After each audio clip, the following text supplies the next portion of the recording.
What's the biggest frick up you ever made that was fixed before anyone knew about it?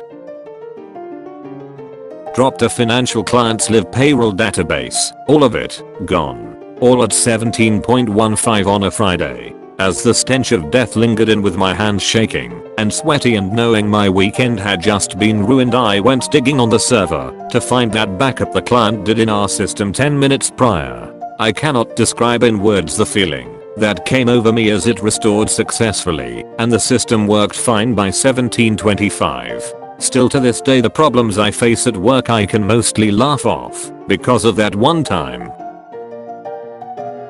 I'm a freelance app developer. I was preparing to submit an app to the store for this client. The build was ready and I was just about to upload it. I'll just install it and do a final check, I think, and I'm glad I was paranoid about it.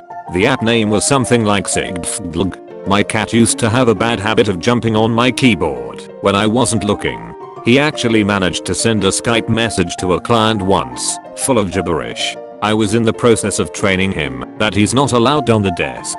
I can only imagine what my client's reaction would have been if the app got released with that name. The day I learned how to take apart a VCR and put it back together again will be forever in my memory. I was 14. And like most 14-year-olds, any excuse to yank it is enough. Found my dad's porn stash, home alone for an hour. Let's do this. After about 10 minutes of my dad's well-worn 90s bootleg porno, the tape decided to jam. Cue me trying to eject the tape and making things worse. Frick. Let's just say the blood wasn't in my brain at this point. Grabbed a screwdriver and disassembled the VCR. Carefully removed the tape without breaking the ribbon and wound it back so it looked into shade. I put the VCR back together and re-hid the porno so my dad wouldn't find out, and I never was questioned about it. The biggest kicker about it all is that my dad is no longer with us, and as an adult now I'd love to tell him this story as he would find it hilarious imagining me in a flat panic trying to repair a VCR mid-wank. The city's newspaper, and one of my jobs was to add up all the orders for the next day's papers so they could print what they needed. Once I made a huge error and they printed off thousands of extra papers. I was very lucky. They covered up for me, quietly disposed of the extra papers, and didn't tell the boss. I was just asked very nicely to never ever do it again. I used to work at a call center for a popular gift company. This one couple calls up and says we need to cancel our order. I look it up and tell them Ups already has the order to deliver it. They tell me you don't understand. We are sending this to our son and his wife. We accidentally put his ex-wife's name on the card. It will ruin Christmas if they receive this gift. I was finally able to call Ups and get them to not deliver the package. Not my screw up, but dang.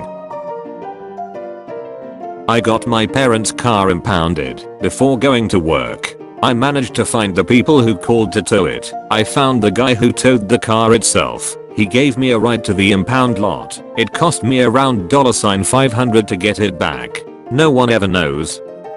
Narrator, but someone did know. I spilled red wax all over cream carpet when I was about 16. Then carefully cleaned it all up using printer paper and an iron. You lay the paper over the wax, iron on low heat, and it transfers the wax from the carpet to the paper. What made it harder was that my mum, one of those really particular, house-proud people, was napping in the next room the whole time. Had to do all of it without waking her up. When we moved out, there was a tiny stain still there, but she never picked up on it until then. Friends and I decided one night, at 14 years of age, it would be a fun idea to borrow one of our mum's cars. It was the first night I drove a car, and the first time I crashed a car. Drove it home, and cleaned the dirt off. Painted a rock blue, and threw it at the mangled bumper. Friend's mum reportedly came home that day with a story about how some jerk must have hit her in the parking lot at work and driven off. It wasn't until about 7 years later she apparently turned to him one night and said, "Hey, you know how my car got damaged a while back? Was that you?" He confirmed, and she replied, "Oh well, at least insurance covered it." Always growing up, my mom told me not to overload the dryer. It was one of those fancy expensive ones, and she didn't want it to break. 4 years she said this, and I never took her seriously. Then one time, after I moved out, they had me house sit for a weekend. I brought literally all my laundry and washed it in a single load. Stupid, I know. Ended up breaking the dryer. They were coming home the next day, Sunday. I went full repairman and took the entire thing apart, or at least getting the whole front off and getting into the meat of the thing. Turned out I snapped the band. Called everywhere and no one had the band. Ended up finding this random store downtown that specialized in washer and dryer repairs. Went in and bought a band similar to what I needed. Went home, put it on, and put everything back together. Took up my entire Saturday. It's been 3 years and my mom still doesn't know. When I was in high school, my parents had a VW Golf and a station wagon. I had keys to both cars, although I normally drove the Golf, because it was a GTI and a hoot to drive. Our local mall had the movie theater, arcade, and food court all near one particular entrance, which was normally my preferred place to park.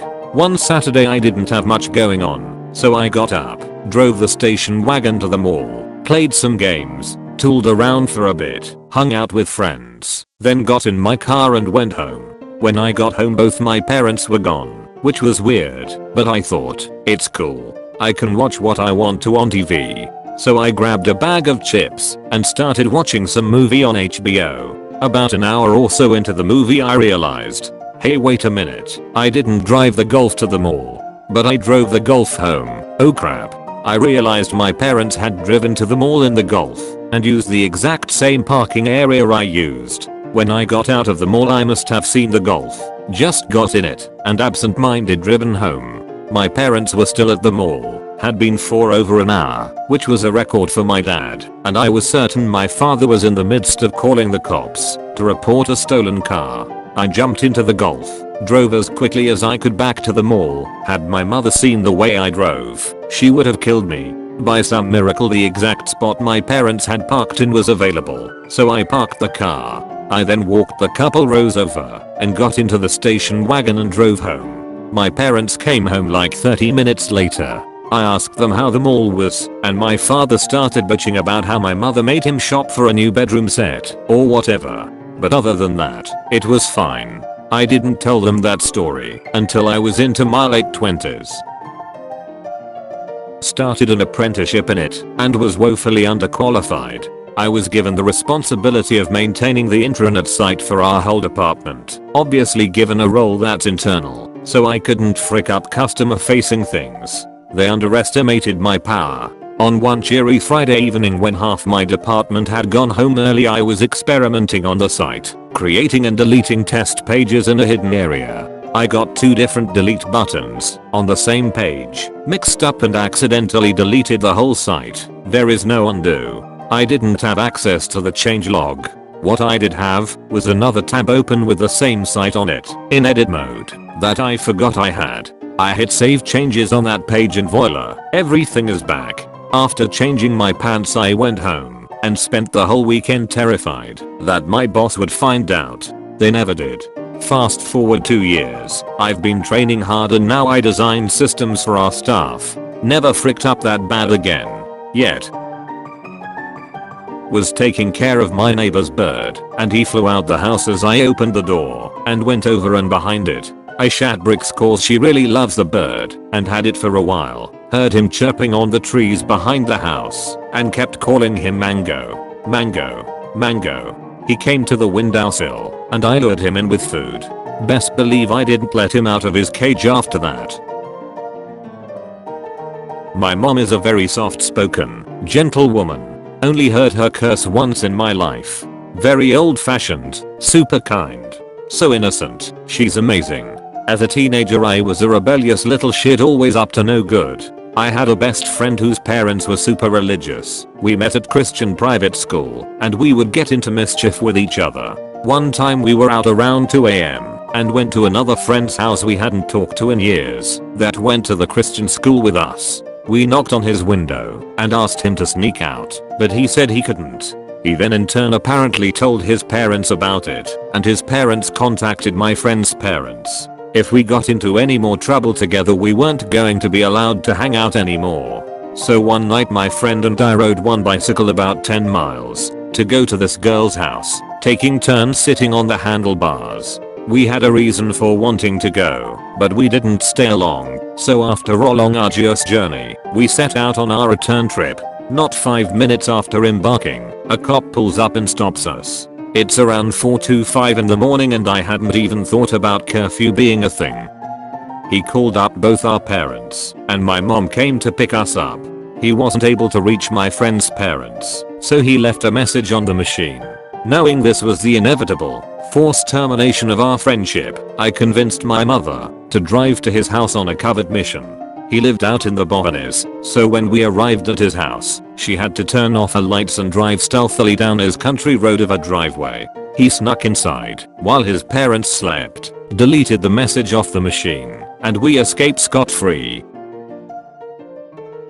Instead of charging a customer's credit card for $150, I charged $15,000, and it went through. I ran up to a private office and immediately called the issuing bank. Told them what happened, and they made it as if nothing happened. So, I work in a CNC workshop, and we often engrave stuff. This particular guy wanted a nice wooden jewelry box for their wedding anniversary with a custom message he emailed me. For some reason he chose to give the box to his wife at the workshop. Not the most romantic place I can think of, but whatever. Wife starts to look confused and tear up. "You don't remember the date?" Guy turns pale, looks at me, says, "No, I'm sure it's a mistake." Me, "No, I've copied it straight. Can't be Ryun." Wait a minute, OMG, it's my fault. I'm so sorry. I will redo it right away. No need to pay. Please accept it as a gift. Wife gets angry a bit at me, but they leave with a different box and the correct date. Guy comes back next day and pays triple the original price without a word. You have a message from the close call man. Like and sub for nothing in return.